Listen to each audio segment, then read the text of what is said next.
এর শোনে আল্লাহ আশিকান বসো ওলি আল্লাহর ধ্যানে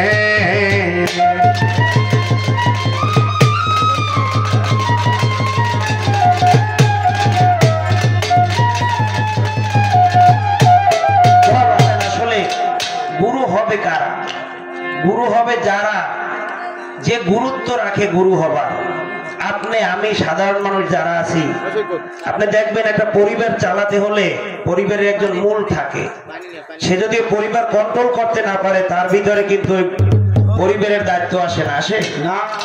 যে মহান মালিক যাকে সিলেক্ট করে যে গুরু হবে, পীর হবে, তার মধ্যে পীর বস্তুটা দিয়ে তারা পরিপূর্ণ করে গুরুত্বের সহিত এই ধরাধামে পাঠিয়েছেন। তারাই একমাত্র গুরু হবে যারা গুরু হওয়ার যোগ্যতা অর্জন করে। আর এই গুরু হতে হলে আমাকে কি অর্জন করতে হবে কি বর্জন করতে হবে? গানটা লক্ষ্য করো বাবাজি, তাহলে তুমি গানের মধ্যে অনেক কিছু পাবে। তারপরেও আমি মৌখিকভাবে কিছু কথা তোমাকে দেওয়ার চেষ্টা করব।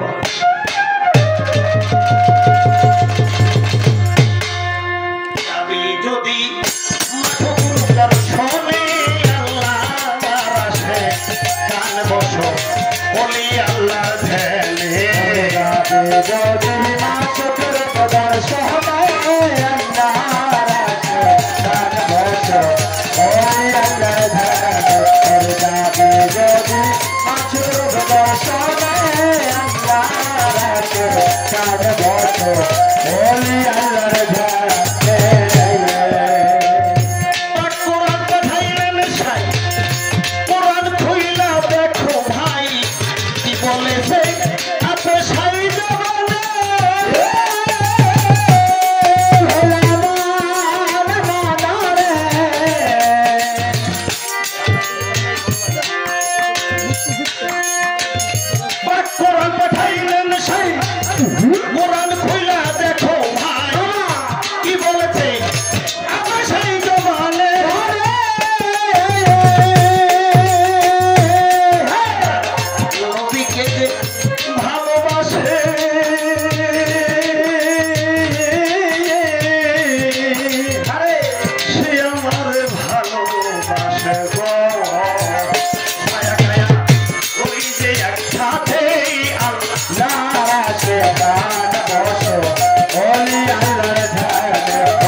হয়েছে নবীজির হাদিসে কয় কথা সত্য মিথ্যা নয়, হয় না পরিচয় শিলা বিহানের শিলা বিহান। আসলে আল্লাহ তাআলাই জগৎ সৃষ্টি করেছেন, তার মধ্যেও তো একটা উসিলা রয়েছে। আচ্ছা আল্লাহকে কেউ সরাসরি দেখেছে বাবা? কোন লাইন আছে?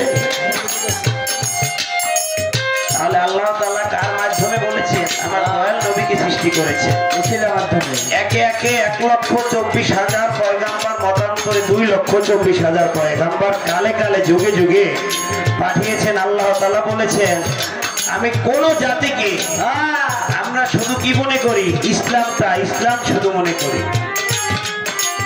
কোন জাতিকে আমি কোন রসুল ছাড়া প্রেরণ করি নাই। না, তার মানে কি?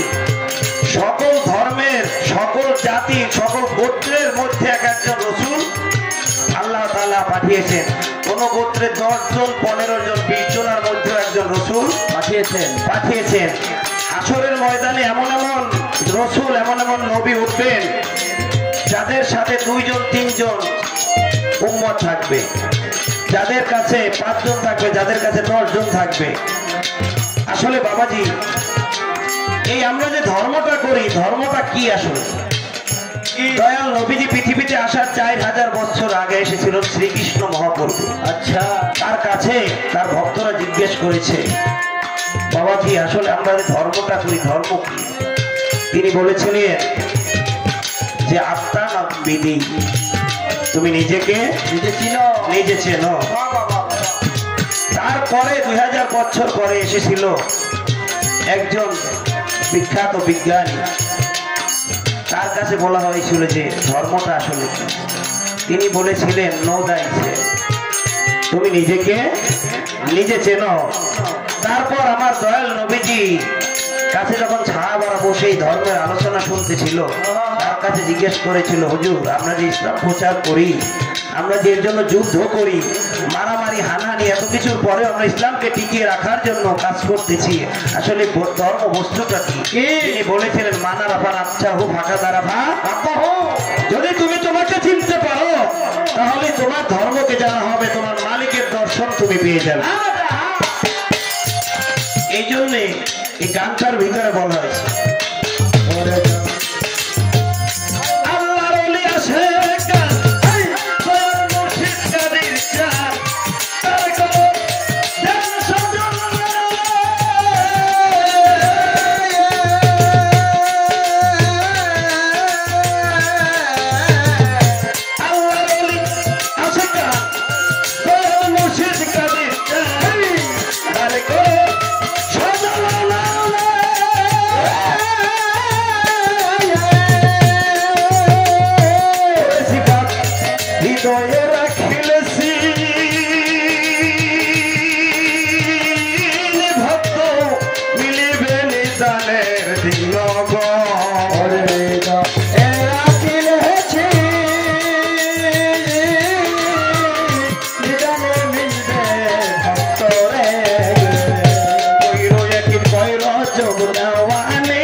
আপনারা বসে আছেন ভাবুকের গোসাই, যেইভাবে পালা পর্ব হইয়া গেছে শুরু, প্রশ্নের জবাব দিতে পারবো যদি ইচ্ছা করে দয়াল দাতা গুরু রে, দয়াল দাতা গুরু রে, দয়াল দাতা। আসলে গুরুর ধর্ম কোথায়? আচ্ছা, আমরা যে বায়াত গ্রহণ করি, বায়াত গ্রহণ করি, ধরেন দিন ইসলাম চিশতি এখানে বসে রয়েছে, বায়াত করাবে, তার সামনে বসে তার হাত ধরে কেউ বায়াত হবে, লোক বেশি থাকলে গামছা ধরে বায়াত হবে, আরো বেশি থাকলে অনেক কাপড় দিয়ে বায়াত হবে। আমরা মনে করি যে বাবার হাত ধরে বায়াত গ্রহণ করেছি, আমরা কি হাতে ধরবো না পায়ে ধরবো না বাবার কোনখানে ধরবো?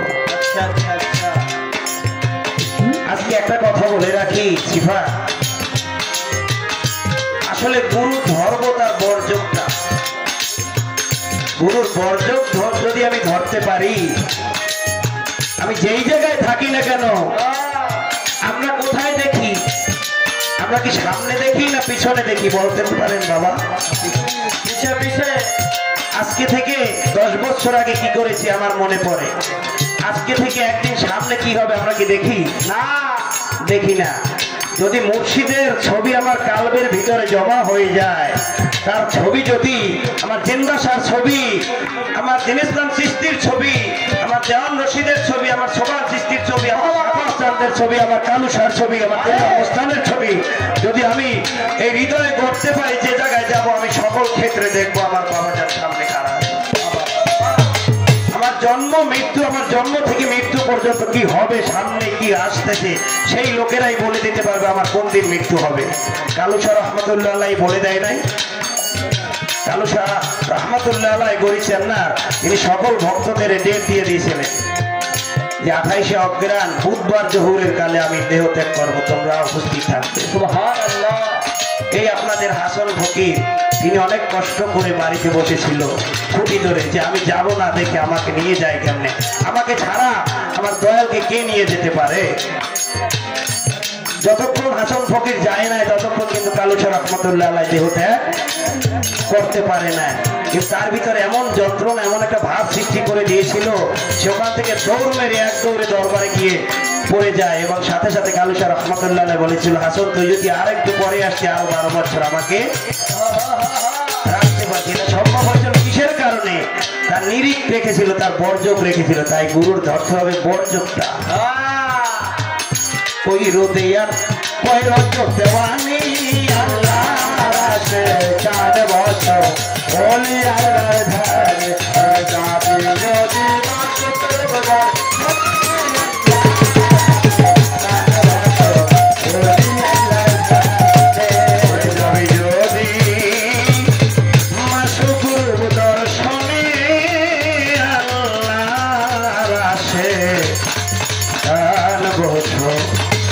বলি আল্লাহ